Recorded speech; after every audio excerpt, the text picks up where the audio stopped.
हो, ग्लुटनची ॲलर्जी असू शकते. पण त्याआधी ग्लुटन म्हणजे काय तुम्हाला माहिती आहे का? ग्लुटन एक प्रकारचं प्रोटीन आहे, जे आपल्याला गव्हामध्ये आढळतं.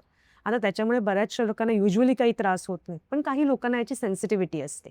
त्यामध्ये 2 प्रकार असतात. एक असतो तो म्हणजे सिलिएक डिसीज.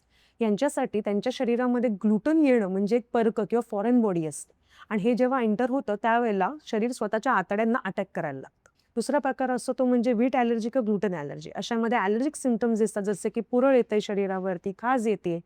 आता या ग्लुटन ॲलर्जीचे सिम्प्टम्स काय असणार आहेत? पोटदुखी होतेय, पोट फुगतंय, गॅस होतोय पोटामध्ये. त्याच्यानंतर तुम्हाला जुलाब पण होऊ शकतायत आणि त्याच्यामधला सगळ्यात मोठा प्रॉब्लेम काय माहिती तुम्हाला व्हिटॅमिनचे डेफिशियन्सीज होऊ शकतात. पण आता कळणार आहे कसं, की तुम्हाला ॲक्चुअली ग्लुटनची ॲलर्जी आहे की दुसऱ्या कुठल्या फूड प्रॉडक्टची? याच्यासाठी तुम्ही एक सोपा उपाय करू शकताय. तुम्ही एक फूड डायरी मेंटेन करायची.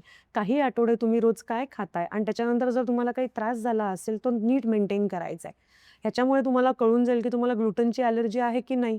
कारण अनेक लोकांना वाटतं, की त्यांना ग्लुटनची ॲलर्जी असते, पण कारण बऱ्याच वेळेला वेगळंच असतं. आणि जर तुम्हाला वारंवार ह्याचा त्रास होत असेल, तर स्वतःहून फक्त ग्लुटन बंद करणं हा उपाय नाहीये.